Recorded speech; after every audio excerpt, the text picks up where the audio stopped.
நான் ரொம்ப நாளா சைவமடி உனக்கு தெரியுமா?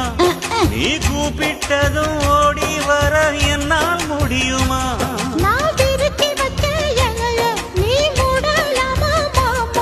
என் ருசிய தெரிஞ்சுக்காமா நீ சமைச்சு வைக்கலாமா? மாமா சாப்பிட வாரிகளா இல்ல தோப்புக்கு வாரிகளா? சாப்பிட வாரிகளா இல்ல தோப்புக்கு போறீங்களா? சீரக சப்பா நெல்லு குத்தினா சோறு சமைக்கிருக்கேன் மாமா, சோறு சமைக்கிருக்கேன்.